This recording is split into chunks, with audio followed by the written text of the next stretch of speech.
You know, this whole idea of a mind club, it really gets you thinking, like who gets in, who decides, who gets left out. It's such a fascinating way to think about how we determine who or what has a mind. It's more than just like a thought experiment, though, you know? This Yeah. idea, this mind club concept, kind of highlights a fundamental human instinct. Right. Categorization. We're constantly trying to, like, make sense of the world. Right. And one way we do that is by separating beings that think and feel, Yeah, from everything else. exactly. And the source we're diving into today, a YouTube video summarizing the book The Mind Club by Daniel M. Wegner and Kurt Gray, breaks down these categories in a really, really interesting way. So we've got thinking doers, right? Right. Like CEOs, writers, people known for their agency, their ability to act independently, make choices. But then there are vulnerable feelers. Right. And, think babies or pets. Yeah. Beings that are known for their capacity for experience, for feeling, that full range of emotions. Yeah. And what's so fascinating about this is it's not just about, like, labeling. Right. These categories, they actually influence our social structures, even morality. It's true. We treat those with agency and experience differently. We hold them to different standards of accountability. Oh, absolutely. Think about it. Yeah. A CEO punches a baby is a horrific act, right? Yeah, it is. But a baby punches a CEO. Yeah. It's just, a playful swat. Right. The action's the same, but our moral judgment, it really hinges on how we perceive the minds of those involved. That CEO baby example, it really does a great job of highlighting how our perception of mindfulness, it shapes our reactions. Yeah. So we assume that CEO as a thinking doer, they understand the consequences of their actions. Hmm. They chose to inflict harm. But with the baby, Right. the vulnerable feeler, we're more likely to see it as unintentional. Right. And what's interesting, too, is that these categories, they're not fixed. They're not set in stone. Oh, interesting. Okay. They're more like, sliding scales. Okay. So a CEO navigating like a deeply emotional experience, they might become more of a vulnerable feeler in that moment. I see. I see. Or someone we typically see as a vulnerable feeler could surprise us with, a display of agency. So our perceptions of mindfulness can shift. And that makes me wonder, does our perception, actually change someone's mind? Or are we simply projecting our own interpretations onto their behavior? Now, that's a really good question. It's a question worth pondering, for sure. And it leads us to a bit of a darker side, Okay. to how we perceive minds, dehumanization. Dehumanization. So as explained in the video, it's essentially a way to protect ourselves Yeah. from the moral consequences of harming others. It's about mentally stripping someone of their mindfulness, making it easier to justify treating them poorly. It's like a psychological defense mechanism, Yeah. By reducing someone's perceived agency and experience, you're basically kicking them out of the mind club in your own mind. Exactly, yeah. And they highlighted two methods of doing this, animalization Right. and mechanization. So with animalization, we kind of reduce someone to their basic instincts and emotions. We see them as incapable of, rational thought, complex feelings. Right. It's a tactic that's often used to, justify controlling or dominating others. And a stark historical example is how some colonizers viewed indigenous populations. Right. Portraying them as savages, driven by, primitive urges. And then there's mechanization where we strip away emotions. Right. We view people as cold, unfeeling machines. And this was common during World War II, Yes. where propaganda often depicted enemies as robotic, devoid of human feeling. Right. And both of these, they serve a similar purpose, right? Yeah. Just to create distance between us and them, to make it easier to inflict harm without grappling with the full moral weight of our actions. Absolutely. It's unsettling to think about. But have you ever noticed yourself, I don't know, using these strategies even subtly in your own life? Maybe dismissing someone's opinion as too emotional, or assuming someone was acting out of pure self-interest without considering their deeper motivations? It's uncomfortable truth. But we all have that capacity, I think, Yeah. for dehumanization. Right. The first step toward combating it is just, recognizing those tendencies within ourselves. Absolutely. This whole discussion of intent, it makes me think of another fascinating concept from the video. Intent versus being an agent of change. Right. We tend to assume that most actions are intentional, Yeah. that there's a conscious mind driving them. But what happens when that assumption is wrong? Right.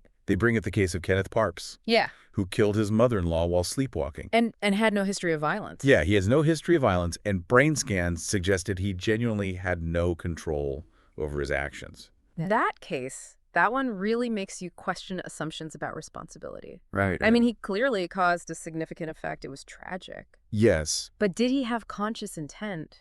Can someone be an agent of change without having a deliberate plan? It's a really, thought-provoking question. It is. It challenges our legal systems too, right? Yeah. Like, how do you assign guilt when intent is so difficult to prove? It's true. And how often in our daily lives do we misjudge intent? Which leads to misunderstandings, conflicts, all that. It happens all the time, I think. Yeah. It's like that saying, we judge ourselves by our intentions and others by their actions. Oh, yeah. We give ourselves the benefit of the doubt, but we're so quick to assume the worst in others, especially when, we've already categorized them a certain way. It's true. And of course, there's an evolutionary reason for assuming intentionality. Right. Our ancestors, they developed that instinct for survival. Yeah. I mean, mistaking a rustling bush for a predator, it was a safer bet than assuming it was just the wind, right? Definitely. Right. But that same instinct that was like vital for survival in the past, it can lead to problems in our, complex modern world. It's a balancing act. It is. Recognizing the potential for unintended consequences while still holding people accountable for their actions. And that leads us to the final and maybe most perplexing category in this mind club. Okay. The cryptominds. Cryptominds. Yeah. Sounds like something out of a sci-fi novel. Well, it kind of is. Yeah. Cryptominds are beings whose mind club membership is constantly debated. Okay. Think about it. God, animals, AI, even the deceased. Yeah. Their mindfulness, it's open to interpretation. So anyone or anything whose mind we can't definitively prove or disprove. Exactly. Okay. So to try and grapple with this question of whether or not something truly possesses a mind, the video brought up the Turing test. The Turing test. Yeah. It's a classic thought experiment. Yeah. In artificial intelligence. Yeah. So imagine you're a human judge. You're having a text conversation with two unseen entities, another human and a machine. If the machine can converse so convincingly that the judge can't tell it apart from the human, well, then the machine is considered to have passed the test. So it's all about whether a machine can, convincingly mimic human conversation. Yes. Essentially fooling us into thinking it has a mind. Yeah, and it highlights something really crucial. What's that? Our understanding of mind, it's inherently subjective. What one person might consider convincing evidence of consciousness, another might dismiss as mere mimicry. Right. There's no, clear-cut answer. Yeah, not a perfect system. Yeah. But it is incredibly thought-provoking. Yeah. And with AI getting more and more sophisticated, these lines are only getting blurrier. That's right. The Turing test really forces us to confront some profound ethical questions about our future with AI. I mean, if we can't even agree on what constitutes mind in a machine, how will we decide, what rights they deserve? Right. How will we determine our responsibilities towards them? These are questions we're going to have to grapple with sooner rather than later, that's for sure. It's true. But before we get too lost in the future of AI, maybe we should bring it back to the present. To you, the listener. Yeah. Where do you draw the line? Thinking about this mind club, which cryptominds get your vote, do animals have the same level of consciousness as humans? What about a highly advanced AI that can write poetry, compose music? Does that creativity imply a mind? There are no easy answers. But that's what makes this whole topic so captivating. Yeah. It forces us to confront our own biases and assumptions about what it truly means to be a thinking, feeling being. And those assumptions, like we've been talking about with dehumanization, they can have real-world consequences. That's true. How we categorize someone or something impacts how we treat them, the rights we afford them, even whether we deem them worthy of moral consideration. It really highlights the power we hold with our perceptions. Yeah. A responsibility, that we shouldn't take lightly. Absolutely. And speaking of responsibility, the video also touched on another really fascinating aspect of the Mind Club. Okay. The link between mind and morality. Specifically, this idea they called didactic completion. Right. Didactic completion. It's how we pair up a moral agent, the one taking action, with a moral patient, the one receiving the action. Exactly. It's a framework for understanding, like right and wrong. We judge actions based on our perception of like both the agent's intent and the patient's capacity for experience. Right. Going back to that CEO and baby example, Yeah. we judge the CEO more harshly because we perceive them as a thinking doer, someone who should understand the consequences of their actions. But with the baby, we're more likely to see it as like unintentional, even playful. Right. Their perceived mindfulness or lack thereof changes our moral judgment. Exactly. And it raises some really interesting questions when you think about situations where those lines are blurred. Yeah. What about someone with a mental illness who commits a crime? Hmm. Do we hold them to the same standard of accountability as someone who is, deemed mentally sound? That's a good question. Right. Or what about a self-driving car that causes an accident? Right. Is the car morally culpable? You're right. Or is it the programmer, the manufacturer, the owner? These are such complex questions. Yeah. There's no easy answers. Right. But by understanding this framework of didactic completion and how our perception of mind shapes our moral judgments, we can at least start to have, more nuanced conversations about these issues. It's not about finding, simple solutions. It's about acknowledging the complexity involved. Yeah. And maybe that awareness can lead to a more compassionate and more just world. I think so. This deep dive, it's really highlighted the importance of critical thinking when it comes to this concept of mind. It's not just about, memorizing definitions. It's about examining our own assumptions, challenging our biases, being open to new perspectives. Because ultimately, our understanding of mind, it shapes how we see ourselves, how we relate to others, how we navigate this world around us. It's both deeply personal and universally relevant.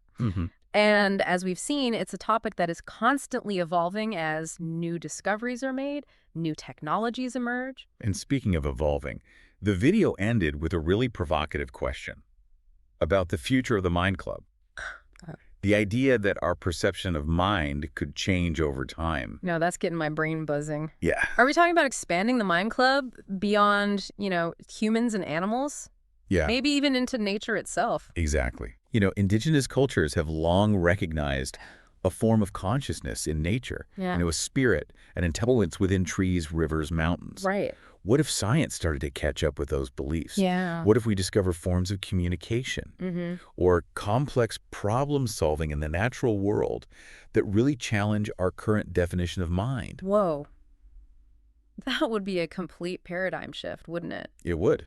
I mean, our entire ethical framework, our legal systems, even our personal relationships, everything would have to be reevaluated. It's both exciting and a little bit terrifying. It is. To think that our understanding of something as fundamental as mind is still so open to change.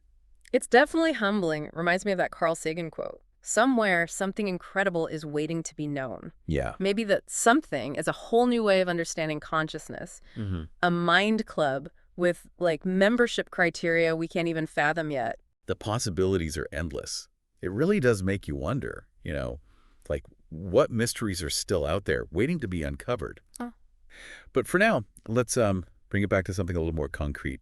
The criteria we use to define mind in the first place. Yeah. Agency and experience, remember? Right. Those were the two big ones from the video. Agency being the ability to act independently, make choices, and experience referring to the capacity to feel emotions. In the book, it goes beyond just defining these terms, Yeah. It really explores how they interact, Yeah. how they shape our judgments, and even how they can be manipulated. Remember that whole didactic completion thing? Didactic completion. Yeah. Yeah. That idea about pairing a moral agent, the one taking the action, with a moral patient, the one on the receiving end. Right. It's like we tend to judge actions based not just on what was done, but on who did it. Right. And who was affected. The CEO punching the baby versus the baby punching the CEO. Yeah, that was a really powerful example. It really illustrates how didactic completion works. We instinctively pair those involved in an action and then use our perception of their mindfulness, to make a moral judgment. So in that CEO baby scenario, we're attributing higher agency to the CEO because they're the thinking doer, right? Exactly. And because of that, we hold them to a higher moral standard. We assume they understood the consequences, chose to inflict harm. Precisely. But with the baby, it's different. We're more likely to see it as unintentional, even playful. their perceived mindfulness or lack thereof, it changes our whole interpretation of what happened. It really does. It makes you wonder how this concept plays out in more complex situations, like where the lines are blurrier. What about someone with a mental illness who commits a crime? Do we hold them to the same standard of accountability as someone, deemed mentally sound? It's a great question. And it's one that legal systems around the world, they grapple with constantly. Yeah. How much does someone's mental state factor into our judgment of their actions? And how do we balance that need for justice with, compassion and understanding? It's a tricky balance for sure, and it gets even more complicated when you start thinking about things like AI. What happens when a self-driving car causes an accident? Is the car morally culpable? Or is it the programmer, the manufacturer, the owner? It's a question that's becoming increasingly relevant as AI technology, advances. Right. If we're creating these machines that are capable of making decisions that, impact human lives, we need to consider how those decisions will be judged, morally and legally. Right. It feels like we're entering uncharted territory here, creating technologies that challenge our traditional ideas about agency and responsibility. And this whole framework of didactic completion, it might need some serious updating to accommodate these new realities. Absolutely. And it's not just about AI either. Even our understanding of mind in the natural world, Yeah. That might be due for a reassessment too. What if we discover that plants, for example, possess a certain level of awareness or even intelligence that we never even imagined? I'm trying to wrap my head around that. It would be a complete paradigm shift. We'd have to rethink our whole relationship with nature. It's a humbling thought, isn't it? To realize that our current understanding of mind might just be like the tip of the iceberg. There could be entire realms of consciousness out there that we haven't even begun to explore. It's enough to make you question everything you thought you knew. It is. It is. But that questioning, that curiosity, that's what, keeps us moving forward. So it pushes us to expand the boundaries of what we think we know. And who knows what we'll find on the other side. Speaking of incredible discoveries, the video touched on this pretty mind-bending concept, the idea that our perception of mind could evolve over time. Right. I remember the idea about expanding the mind club. Imagine a future where we recognize mind in places we never thought possible. It's a concept that's both exciting and maybe a little bit daunting. Exciting because it opens up all these possibilities, but daunting because it challenges so many of our deeply held beliefs. It would require us to reevaluate, our entire ethical framework, our legal systems, even our personal relationships. It's a radical concept. Yeah. But not entirely unprecedented. A lot of indigenous cultures, they've long recognized a form of consciousness or intelligence in nature. They see a spirit in the trees, the rivers, the mountains. What if science started to catch up with those beliefs? What if we began to understand the natural world in a way that fundamentally changes our definition of mind? It would be a revolution in thought, wouldn't it? And it would force us to reconsider our place, within the grand scheme of things. It really is both humbling and exhilarating. Yeah.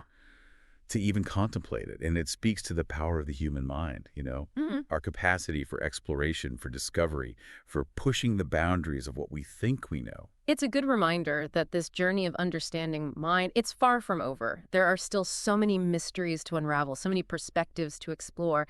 And as we delve deeper into this fascinating topic, we might just discover that this mind club, it's far more expansive and inclusive than we ever imagined. It's like we're, standing at the edge of this whole new frontier of understanding.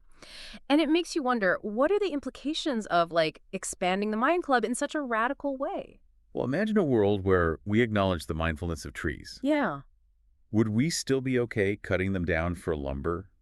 Or would we need to come up with, a whole new set of ethical guidelines for how we interact with the natural world? Yeah, I can see how that would get complicated, really quickly. We'd have to reconsider, everything. From agriculture to urban planning, our entire relationship with nature would have to change. Exactly. Yeah. And think about the legal ramifications. If we grant certain animals legal rights or even natural entities, how would that impact, our existing legal systems, our ideas about justice? It's mind-boggling to think about. And then there's AI. If we create machines that genuinely possess consciousness, what do we owe them? What kind of rights and responsibilities would we have? Would they have the right to vote, to own property, to even be protected from harm? It's interesting, right? These are questions that science fiction writers, they've been thinking about this stuff for decades, but they're quickly becoming real-world concerns. We're on the verge of creating these technologies that could really change everything, our understanding of mind, Yeah. and force us to like really confront some tough ethical dilemmas. It's both exhilarating and a little bit terrifying, right? Yeah, yes. Like, we're stepping into the unknown, and there's no guarantee what we'll find. But that's the beauty of discovery, isn't it? We're always learning, evolving, expanding our understanding of the universe, our place in it. And this whole journey of exploring the Mind Club with all of its complexities and contradictions, it's a perfect example of that. It really has been a thought-provoking deep dive. We started with a simple question, who belongs in this Mind Club? And we ended up talking about some of the most fundamental questions about, I don't know, consciousness, morality, even the future of humanity. We've talked about how we define mind, how those definitions shape our judgments, our actions, and how our definitions might evolve as, our knowledge and our technologies keep advancing. We've challenged some of our own assumptions, confronted some uncomfortable truths, and maybe, just maybe, we've got a little glimpse of a future where the boundaries of mind are way bigger than we currently imagine. So as we wrap up this deep dive, I just want to encourage you, the listener, to keep thinking about these questions. Where do you draw the line, when it comes to mind? Are you open to the idea that that line might have to change someday? And what kind of future do you see? A future where the Mind Club could include not just humans and animals, but maybe machines and even nature itself. Keep exploring. Keep questioning. Keep that incredible mind of yours open to new possibilities. This journey, it's only just begun.